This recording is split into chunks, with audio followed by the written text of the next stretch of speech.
Hello witches, welcome back to the channel. This is Sectarius once again. So I'm just going to answer a couple questions that came in from a viewer.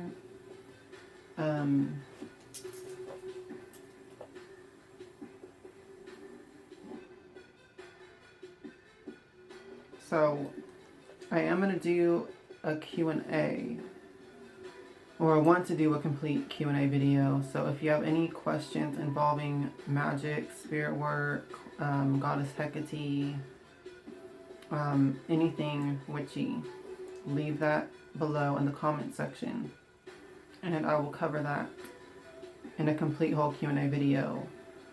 I'm just going to be answering a couple questions here because these are the only ones that came in so far. So this is from Amy.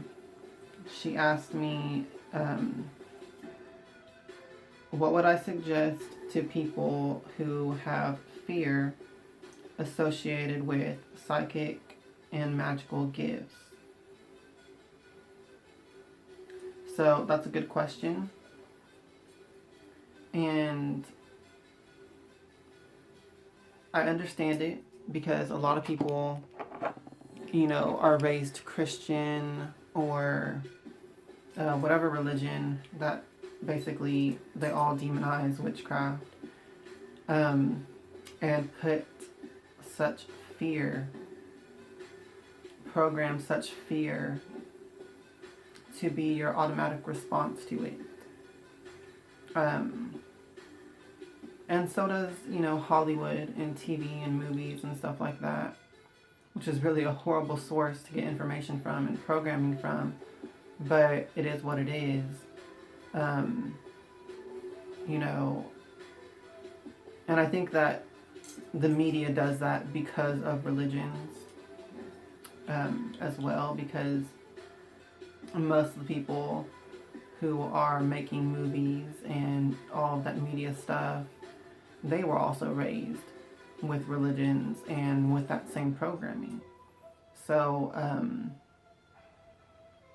you know, plus it's just dramatic to portray magic and witchcraft in a foreboding, scary way. It's just good entertainment. But that's beside the point. I understand this question though.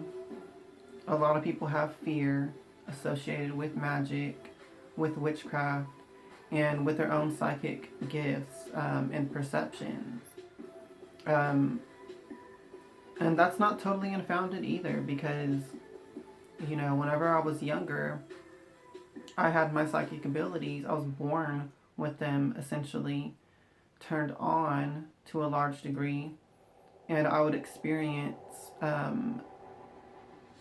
you know, things, entities, spirits of the dead whenever I would be going to sleep. So, you know, like I share on my channel all the time, you know, now as an adept, seasoned witch, I use that gift to serve me. But whenever I was younger, I would be going to sleep, I would get into that in-between state, and I would start seeing these spirits and entities, and it would scare me because, you know, spirits don't always look pretty, especially spirits of the dead. They can appear, you know, as they died, very grotesquely, and different things. The astral realm is so malleable to the emotional state. So these spirits who are in pain or feel lost or feel abandoned, whatever the emotional state of the spirit itself, can affect how the spirit looks and projects itself to the person seeing it.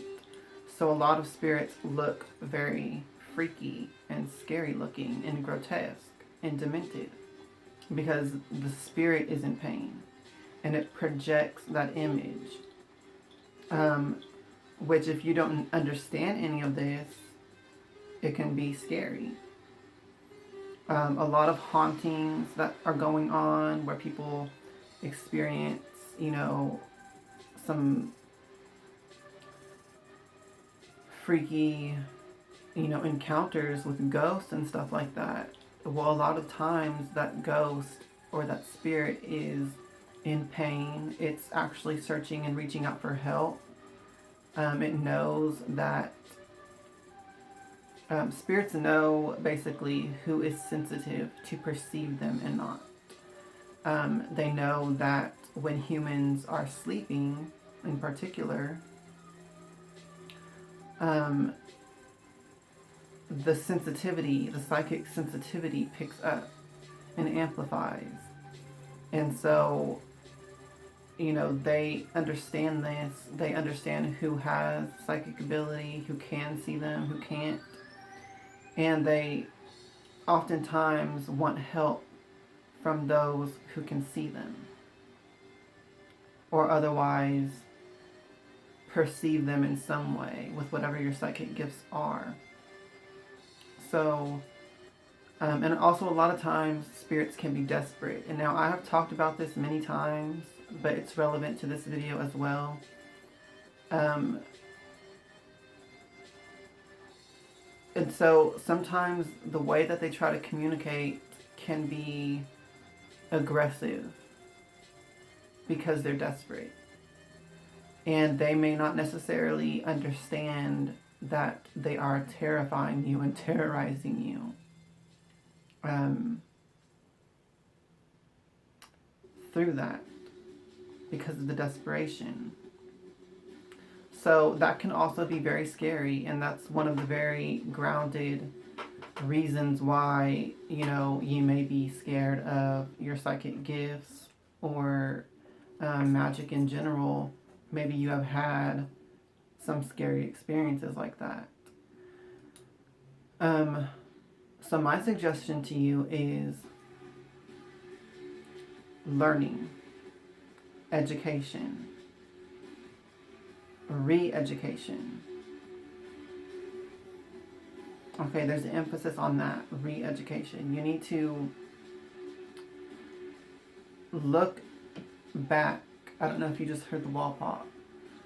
Look back at your past experiences with these entities and spiritual encounters and your psychic gifts, and revisit that experience and see if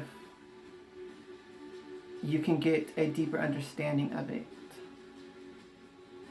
through your present learning, through your present research, through your present understanding and seeking to understand. You know, you may be able to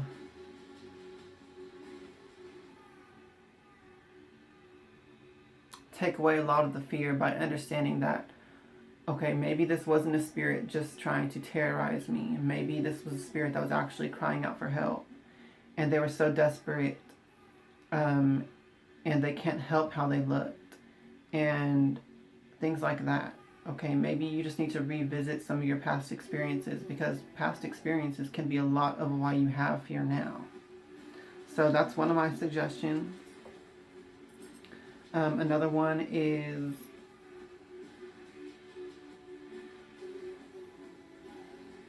be proactive about your fears. If you have fears, you know, once again, a lot of times fears are not unfounded when it comes to magic. Magic can be dangerous. Interacting with the spirit world can be dangerous. But so does living a mundane life. There's dangers involved in that as well. That doesn't mean that, you know, everyone just goes and lives in a cave as a hermit and never lives their life. You just take precautions. You do what you need to do to make yourself feel safe and feel secure and be safe and be secure in your life. Well, apply this same thing to pursuing your spiritual path and a magical path, okay? Just because there's some dangers and fears involved does not mean that you should just reject it altogether. It just means that you need to take it serious. It just means that you need to be proactive, do protection spells, do protection work, Make yourself protection charms and talismans. Do things to address your concerns. A lot of your concerns may actually be valid. So do things to address your concerns. If you have fears about something, then do work to protect against that. Build relationships with your own ancestors, with angels, fairies, guardian spirits, familiars, your gods and goddesses that you feel a connection with. Build those relationships very strong and ask those spirits to protect you in the work that you're doing. And that's another major way to help yourself get through the fear, but also to deal with valid concerns so you don't have to be afraid anymore. Okay? And another suggestion that I have is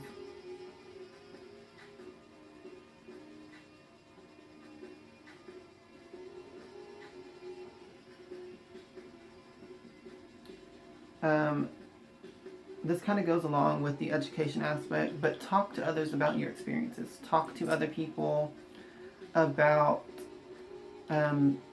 your psychic gifts and other people who have the same gifts. Talk with them about it and see what they can share and teach you. That has a major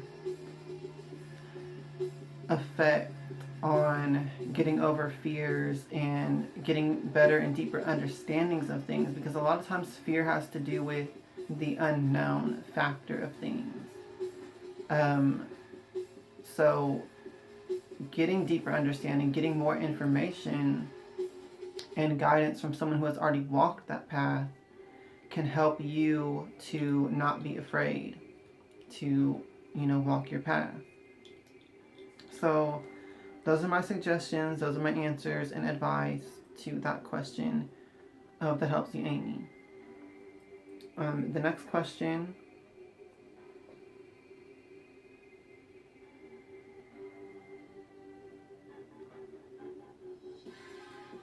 This is also from Amy.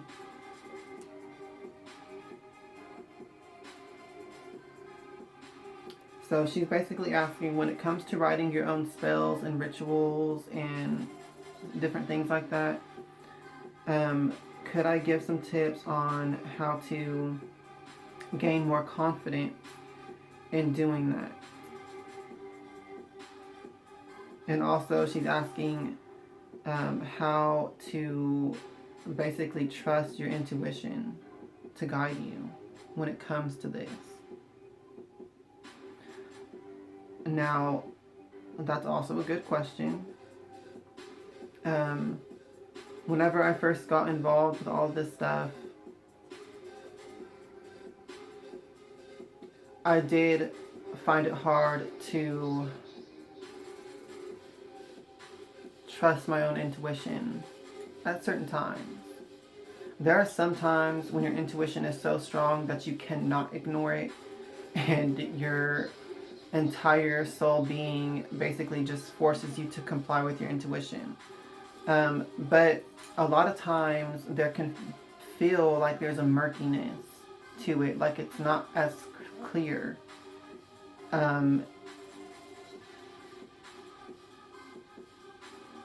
am I trying to say?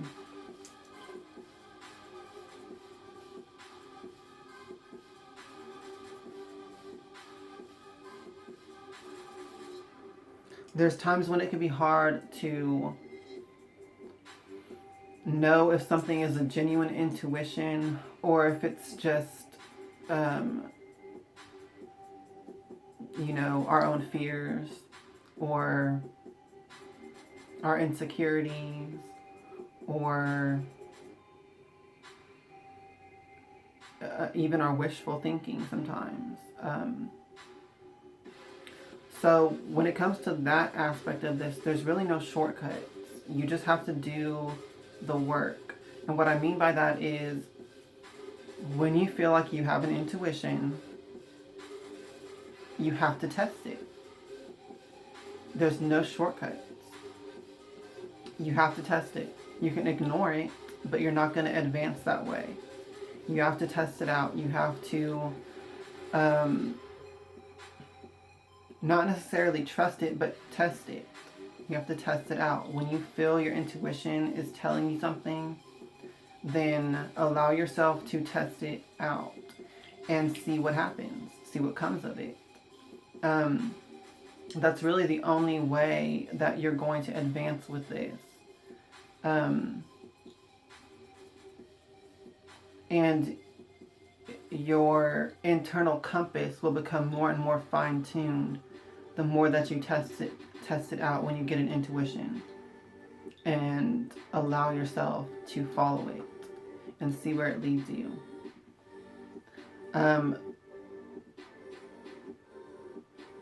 This will help you to fine-tune your own inner understanding of when you're really getting an intuition versus when it's just wishful thinking or fear and anxiety talking.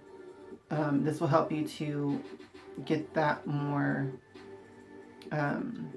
developed, your discernment. But it will also make your intuition stronger as well. Because the more that you follow your intuitions, your real intuitions, and you begin to see the outcomes and the results, the good outcomes and the good results from doing so, the more confidence that you're going to gain. So that's the way to develop your confidence, basically. I almost said consciousness, but I guess that does apply as well. It does unlock another layer of your consciousness.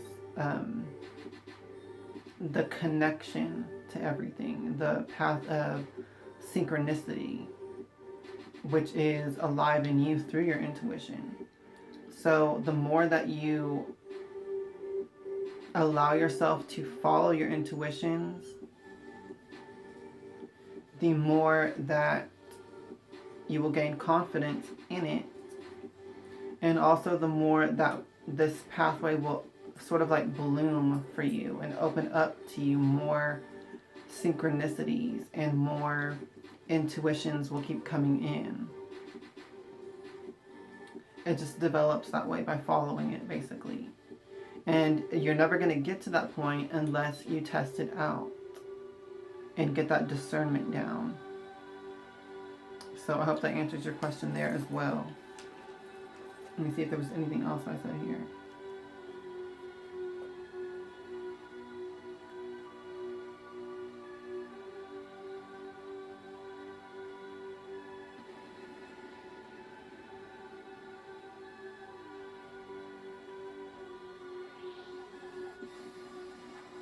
Yeah, that's basically it for that.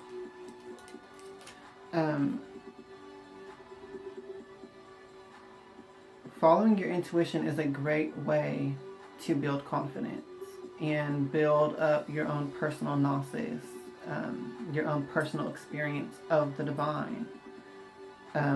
Your intuition is the way that the source or the divine, whatever you call it, it's living in you and it works through you. And that's your direct experience and contact and connection with that source, with that creator, divinity, whatever you want to call it. And trusting in that and following it, and the many paths of synchronicity it leads you on for your highest good. You know, that is the fast track to building your self-confidence up when it comes to magic and spirituality.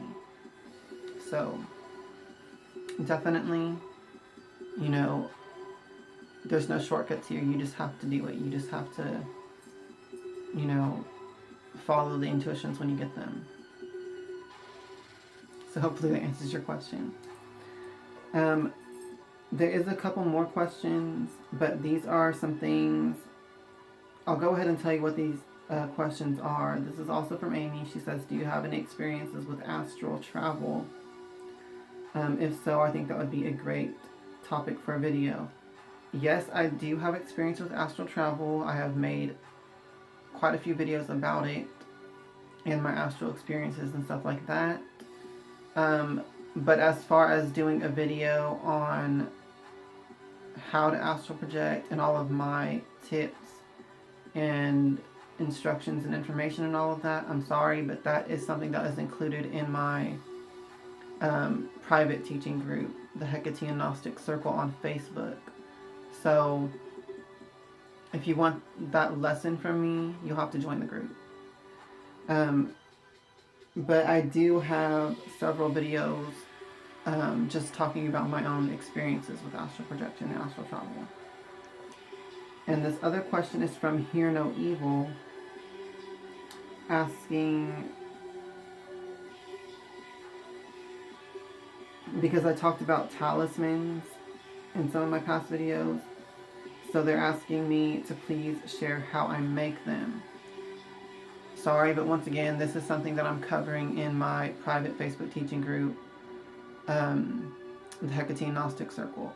So I will not be sharing that here publicly on my YouTube channel, but I am sharing that in my private teaching group. So if you would like to join my private teaching group, you can contact me through the methods below in the description box. You do have to be on Facebook because it is a Facebook group. There's a tuition fee or joining fee, whatever you want to call it, for all of the past content. There's several hours of lesson videos already in the group, so there's a fee to get access to all of that and to join the group. And then after that, there's a monthly membership fee as well that you'll have to pay each month to continue to get new video lessons and content and all of that as well. So if you're interested in that, contact me through the methods below in the description box. But this is also a group that I share the most potent magic in that I get in my personal gnosis from Goddess Hecate. So it's really not open to just anyone. I do a process of screening potential members to see if I think and feel that you are ready for the knowledge that I share in the group. So, you know, that just is what it is, guys. But basically, that's all for this video. I just wanted to answer those questions, give y'all a little bit of information, and once again, if you have any questions for the Q&A that I am planning on any witchy topics, leave that in the comments below and I will get to that in the upcoming Q&A. And stay tuned for more witchy videos coming up, as always. Until next time, hail to the witches, hail Hecate, and blessed be.